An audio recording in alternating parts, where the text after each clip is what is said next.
Hi, this is Inez Aldrich, and I'm going to do a short video today about a subject that I think all of us are interested in, and that subject is money.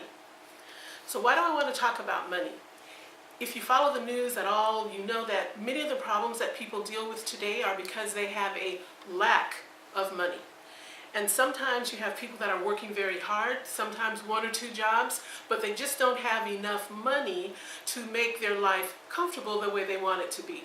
Sometimes it's because they have a low-paying job that doesn't have any opportunity, and they may have to have multiple jobs, but whatever the reason, money centers around a lot of the problems that people have when they have a difficult time creating a good life for themselves and for their family, and a better community.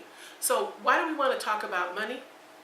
Very simply, by definition, money is nothing more than a medium of exchange, meaning you want something, it costs a certain amount of money, you get the money, you buy it. That's as simple as it gets.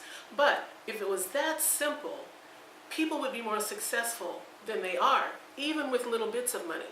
So there are things we really need to learn about money to help us be successful and make our money grow. In fact, in the book, Black Labor and White Wealth, Dr. Claude Anderson makes a statement from W.E.B. Du Bois, who was a preeminent statesman, and he was talking to a group of people in Atlanta, Georgia, about capitalism and why it's so important. It's unfortunate that while we live in a capitalistic society, so many of us don't know how to capitalize on that. So let me read the quote for you. I think it'll give you a little better understanding of where we're going with this discussion on money.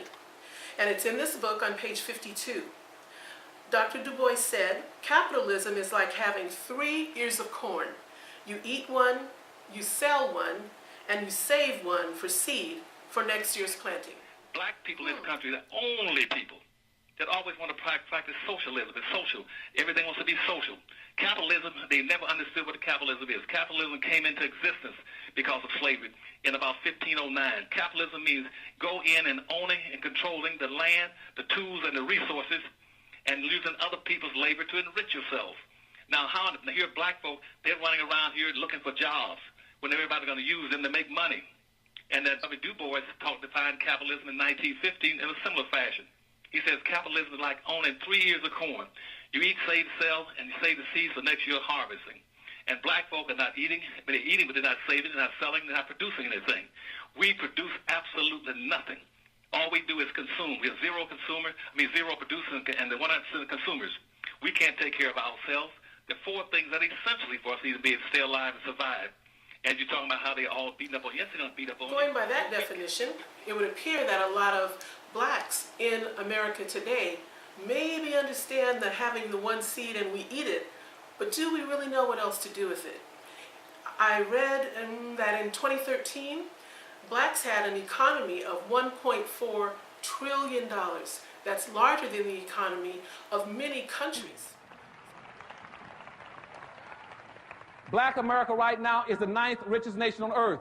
We got approximately $380 billion worth of disposable income. We're richer than Sweden, Australia, Canada, Pakistan, India, and all the black African countries put together. But we're the poorest nation on earth because we violate every principle of economics. Your money is supposed to stay inside your community and bounce 8 to 12 times before it leaves. Black money does not bounce one time. You know why it doesn't bounce one time? Because you don't have any communities to bounce it in. You're so busy integrating. Where are you going to bounce it?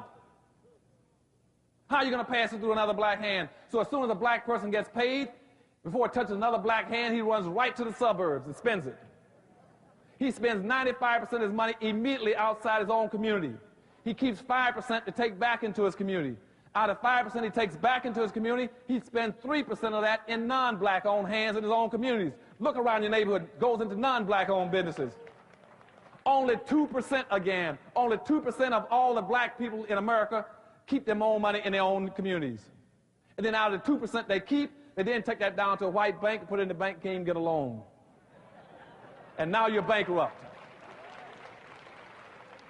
You go bankrupt every 24 hours just as regular clock, and whites don't take you serious. They know that anybody who goes bankrupt every 24 hours should not be taken So serious. why is it that blacks lag far behind on almost every leading indicator that there is?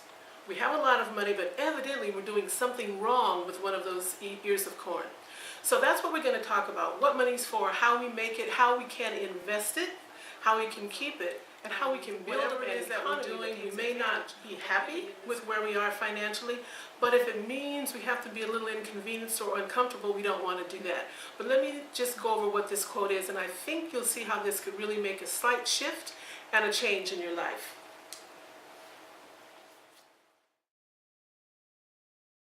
Out of your current money zone, you must get out of your comfort zone.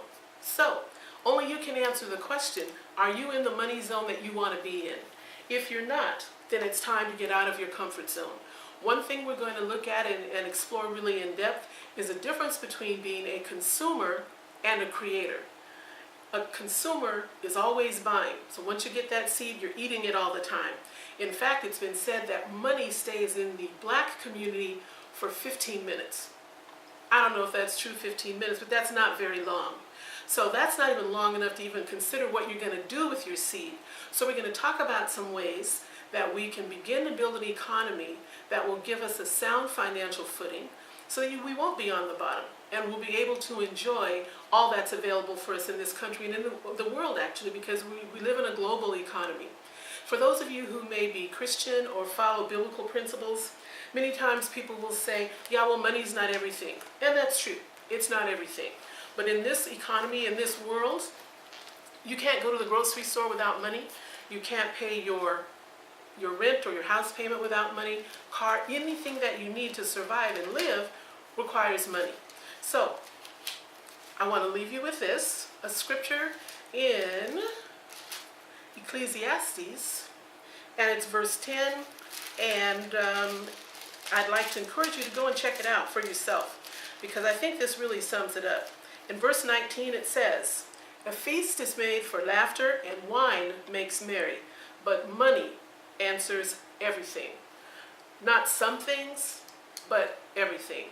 So, if you want to begin to start thinking a little bit different about money, have a different mindset, and begin to use money to create and craft the life that you want, stay with us. Wait for the next video.